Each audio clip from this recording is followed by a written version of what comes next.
The following talk was given at Mile High Church in Lakewood, Colorado.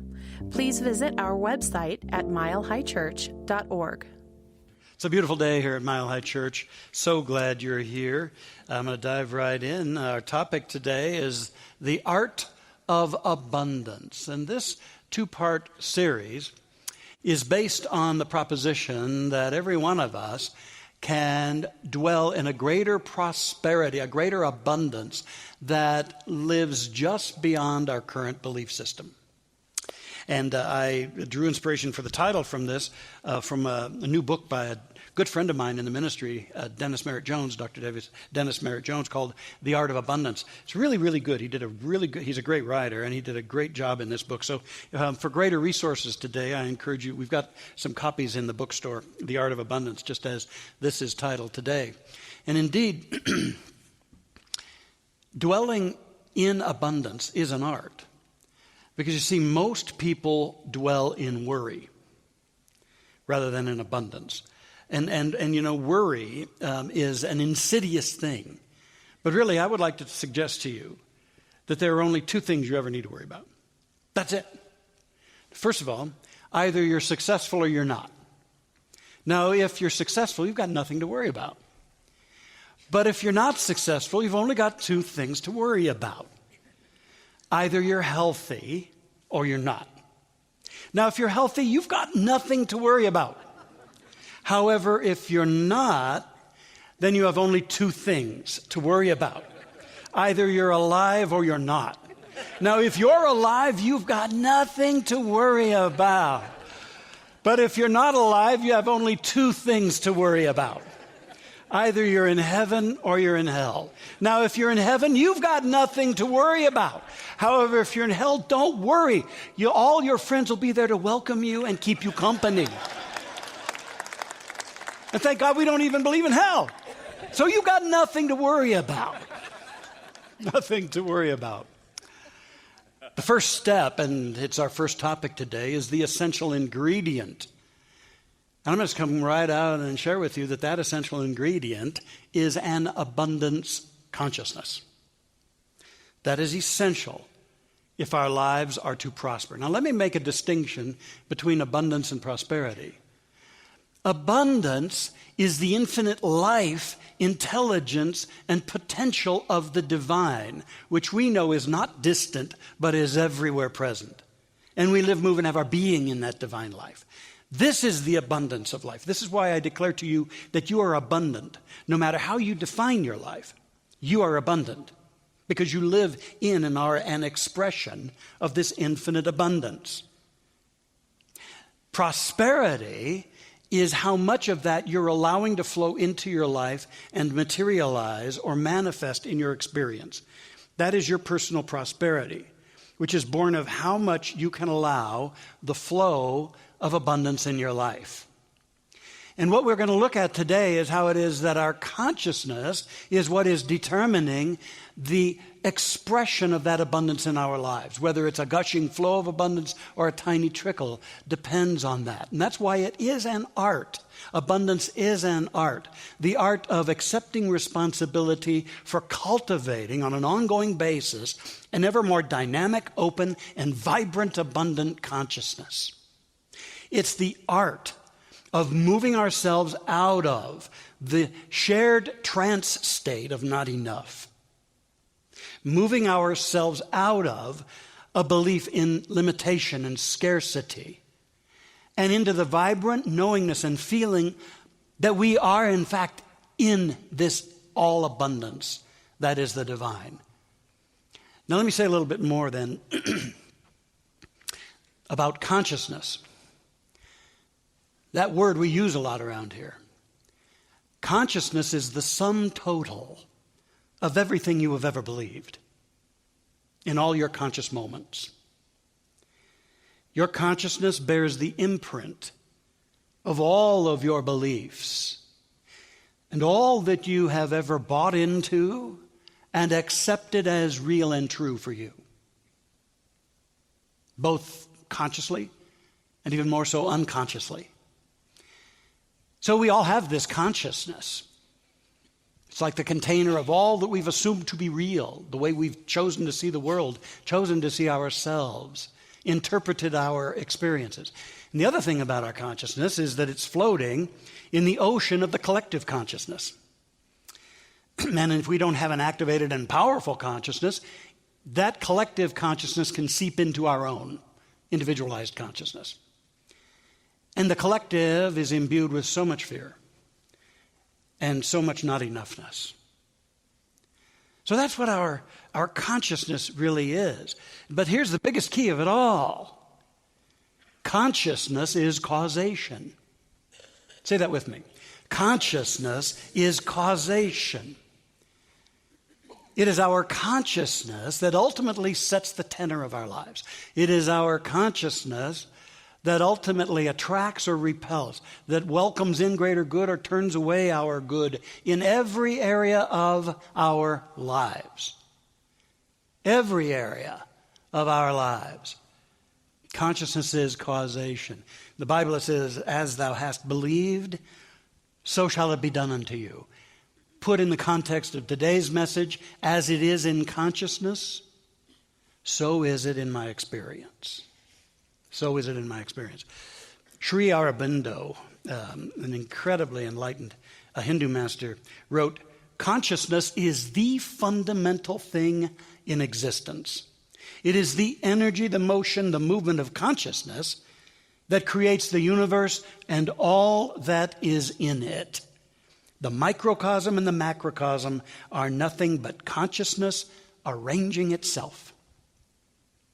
Consciousness taking form. Now, this is borne out by so much of quantum physics nowadays, as well as the mysticism of all the faith paths. That the invisible coalescing of thought into consciousness moves into form and experience. Now, that's active in your life and in mine as well. As Dennis says in his book, your consciousness goes before you to announce your coming. Your consciousness goes before you to announce your coming. Now, the challenge with this is that most people live in the land of scarcity and limitation. They've wandered like the prodigal child away from the source and into the land of limitation and scarcity. And that land is ruled by a harsh ruler, fear. And that fear is usually supported on the foundation of a sense of personal unworthiness. And so this message, while it's about abundance and how our lives can prosper, is really also about a deep check-in into how do I hold my own essence? Have I sensed myself to be unworthy, and then thus I fear for my good in one way or another? You see, there's a lie afoot that's like a virus in humankind. And it's the lie that there is not enough to go around. To one degree, we've bought into that. Check into that today. How much have you bought into the feeling that there's not enough to go around? But it's a lie, and it spreads that there's lack and limitation, when in truth, there's more than enough to go around. There's more than enough creative ideas to go around. There's more than enough love to go around, more than enough power to go around, more than enough joy to go around. And these are the building blocks for greater prosperity in all of its forms in our life. Oh, it's time that we leave the land of scarcity and limitation and journey back to our true homeland, which is the kingdom of ever-expanding good. You see, as a spiritual being, you've been established in the kingdom of ever-expanding good, and yet you and I, over the course of our experiences, have formed a mindset of scarcity and limitation. And that effectively blocks, due to the autonomy and authority given each of us in consciousness and in creativity, it effectively blocks or dwindles the good that is available to us, the good that is ours right now. Oh, the great Sufi poet Rumi said, the source is within you, and this whole world is springing up from it. The source is full, and its waters are ever flowing. Do not grieve. Drink your fill. Don't think it will ever run dry, this endless ocean. Those who know this, they're the ones that make it through the fluctuations of economies. the changes in jobs or relationships, even physical experience, because they know there's something that never runs dry. That as the material and worldly things change, that they can stay connected to this infinite something through an abundance consciousness. And it just opens up new life expression. But those who suffer most are those who are caught up in attachment to things as they have been in the world and are disconnected from the truth of their immersion in oneness. So, given that, today I want to offer you the ABCs of an abundance consciousness. The ABCs of an abundance consciousness, 4 of them, and you're probably not surprised, those of you who have been around here a while, to understand that the first letters of these 3-word phrases are ABC. So, to start us off,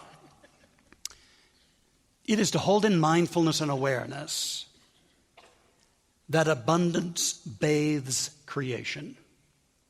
Abundance bathes creation. You see, abundance is all that is good and beautiful and meaningful, flowing into expression in all areas of our lives. All areas of our lives. This, hear me, this is an abundant universe. Hear that through your heart. Hear that through the energy of your spiritual beingness that hasn't quite forgotten this. This is an abundant universe because it's the expression of an infinite creative source. And it knows no lack, no limitation. Those are only definitions and conclusions we have arrived at based on our judgment of our experiences. And here's the biggest point of confusion. We come to believe that the things of the world are our source. And that is what is so fraught. We come to believe that our job is our source. Our investments are our source. The economy is our source. Aging Aunt Tilly is our source. We come to believe that. And those are not our source. They're only channels for the source. They're channels for the source. And they're all subject to change, to coming and going. Now, if we believe that they're our source, then we're thrown into abject fear, and we deepen our sense that our lives are not supported by this universe, when inevitably those change and fluctuate in our life.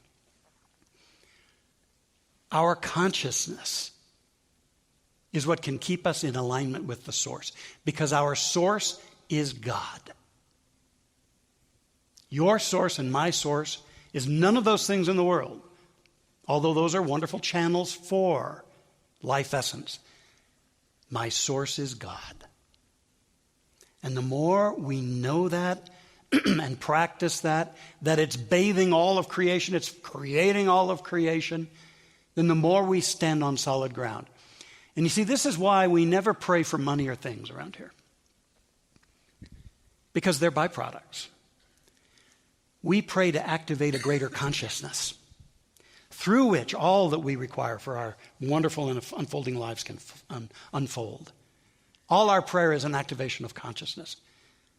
We're not praying for money or things because all possibilities exist right now, totally available. Brother Wayne Dyer put it this way. He said, abundance is not something we acquire. It is something we tune into. And today, this is all about inviting you to tune into this powerful vibration of abundance that you're already living within, and anchor into that. Put down deep roots into that it might then flow forth and open you. And thus, there'll be the flowing of good into all areas, all that is good and beautiful and meaningful in all areas of your life. I love this affirmation. God is my instant, constant, and unlimited supply. Together? God is my instant, constant, and unlimited supply. That bears one more time. God is my instant, constant, and abundant supply. Take that in. That'll never change. Start revamping your awareness to know that. That's what I love, that whole consciousness has been what has built up this community and all that we're about. And this community has been built up through all of the fluctuations of the economies, whether it was in the mid-'80s when there was the oil crash, or 2008 when we had what they now call the Great Recession and all of that. Still and always, we've held our commitment and we have prospered and we have grown. Now we can have that in our own lives. That's why we come together, is to remember this, because it's easy to forget, isn't it? To remember that. And by the way, I wanted to remind you that we're still in the end processes of our campaign to fund our church for this fiscal year we're in. And if you haven't had the opportunity, the joyous opportunity, to fill out a card of intent and to stake your claim for greater good and to consciously and committedly say, yay, I love this place and the work it's doing, I'm a part of it. There's a table out in the lobby and you can visit it and start this abundance consciousness getting anchored in your life. So the first ABC is that abundance bathes creation. The second is that awareness builds consciousness. Awareness builds consciousness. So if we're going to really excel in the art of abundance, then what we have to do is be willing to courageously develop our consciousness and to exercise great self-awareness in our lives, to really notice the hints about what truly lies within our own consciousness, and to be willing to work with that. What I'm suggesting today is an ongoing journey of awakening into your abundance. It's not a quick fix. It's not an instant gratification program of any kind, a magic wand of some kind. It's realizing that we can discover what lies within us and we can change that. And then the universe responds by corresponding to this change that we make. And what a beautiful thing that is, to know that we really can change consciousness. But we have to be willing and alert. We have to ask, to what degree does not enough live within me? As I think about the various areas of my life, where does an emotion come up that not enough lives there? Or that things can't evolve, can't prosper in that area of my life? Then we get to look at that and work with that in a beautiful and a constructive way. You see, consciousness is built up by mindful awareness moment by moment. It's changing a thought, a belief, a feeling moment by moment, day by day, onward and onward. More than anything, it's working with the field of emotion. I want to draw another distinction, that's between emotion and feeling. Emotion is historic in us. Emotion is the energies that we have stored around key beliefs within us. Most of the beliefs running your life are immersed in a deep emotion, usually of fear if they're not life supportive, or of joy if they are. But these deep emotions can come forth when things happen in life. Feelings are in the moment.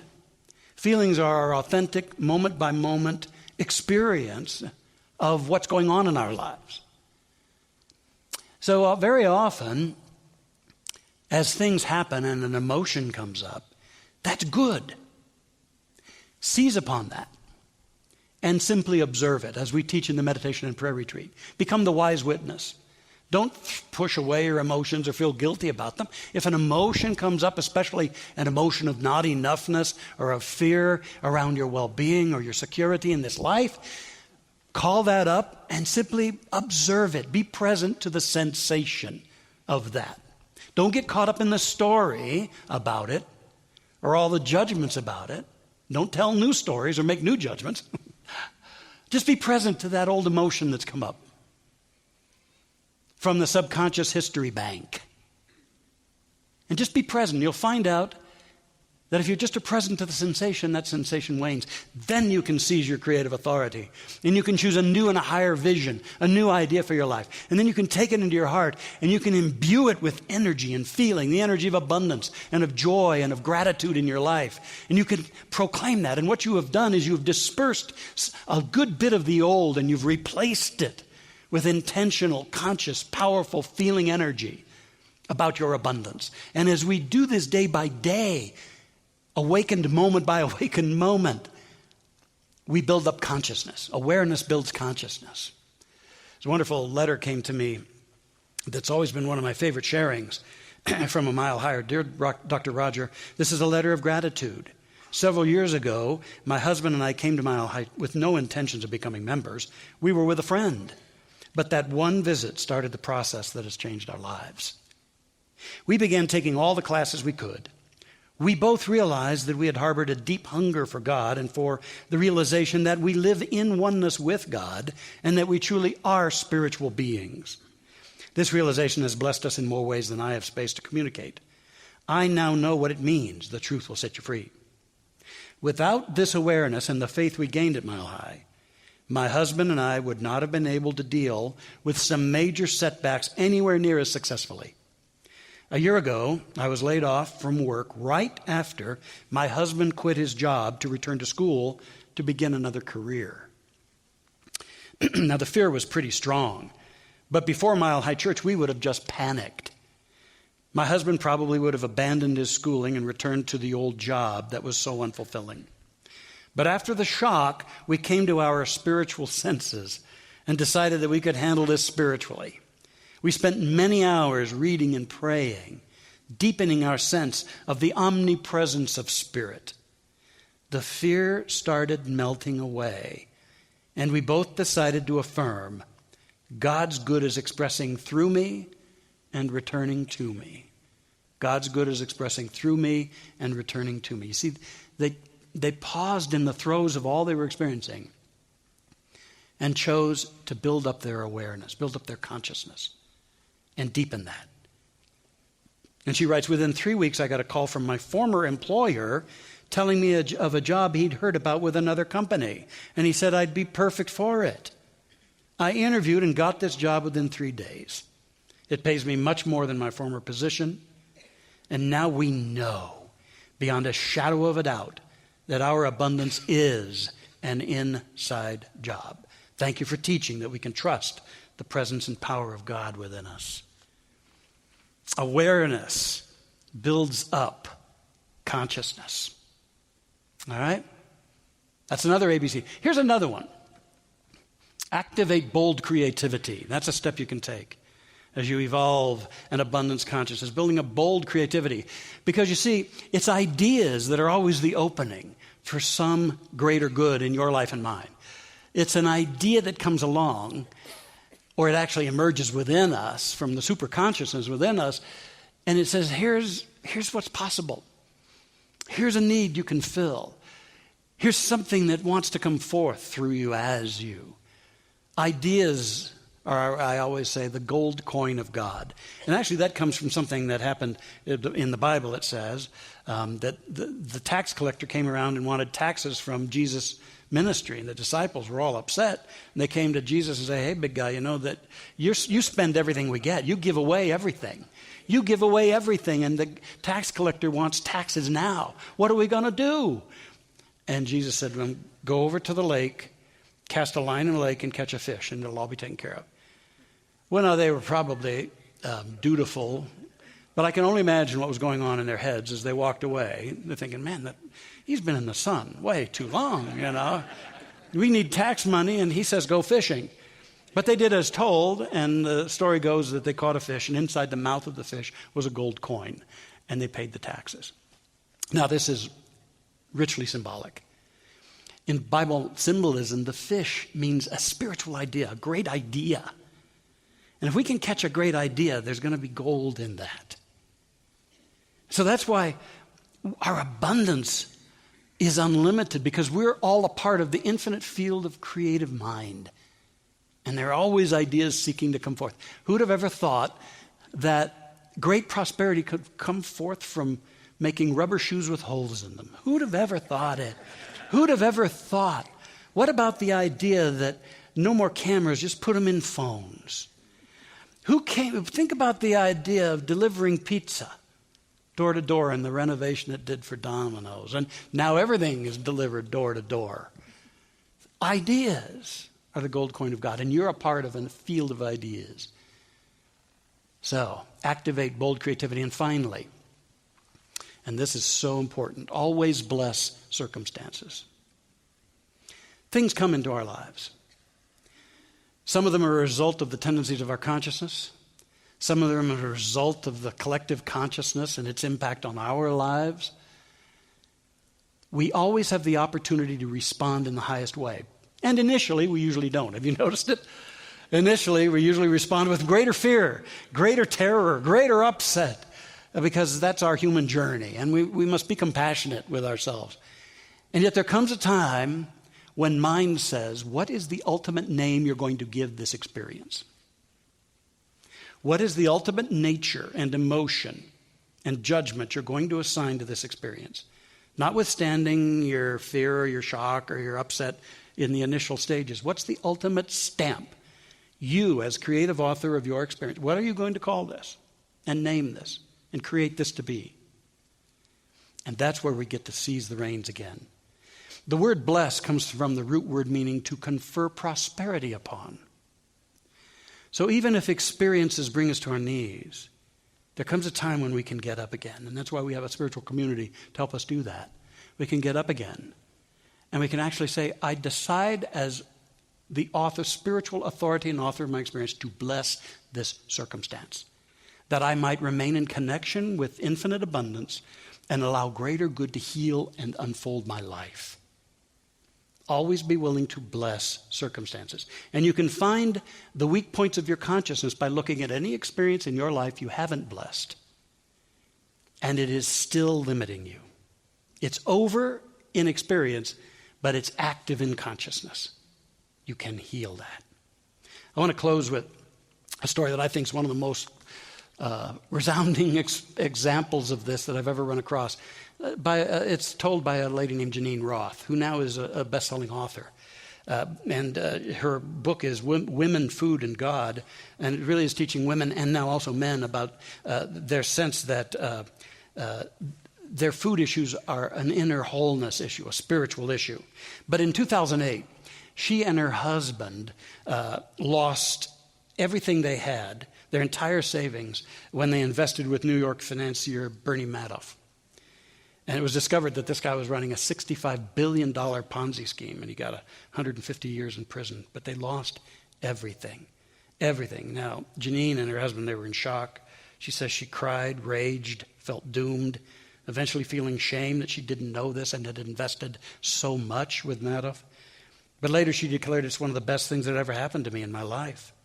Because in losing everything, 30 years of life savings gone, I had to focus on what I had, not what I didn't have.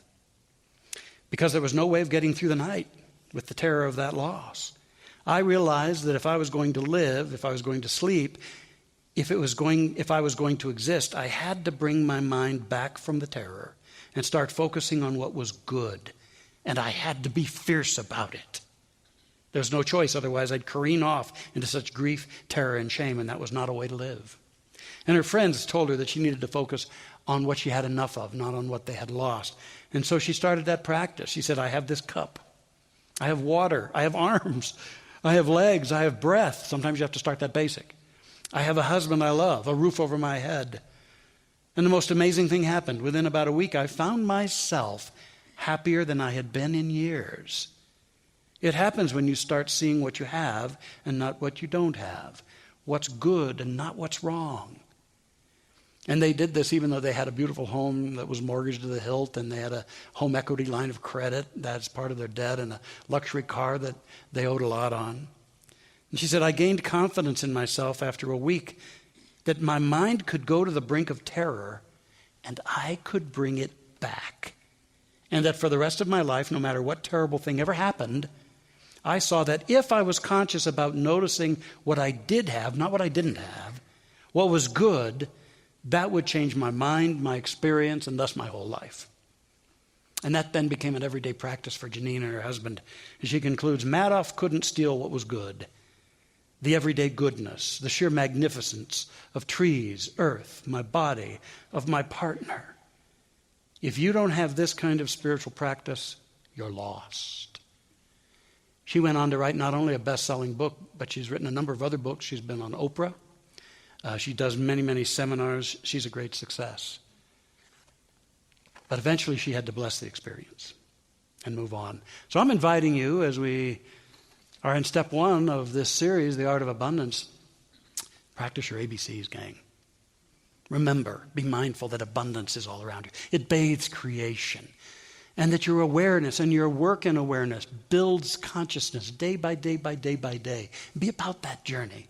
And activate bold creativity. Think in new ways. Be in openness to this universal mind.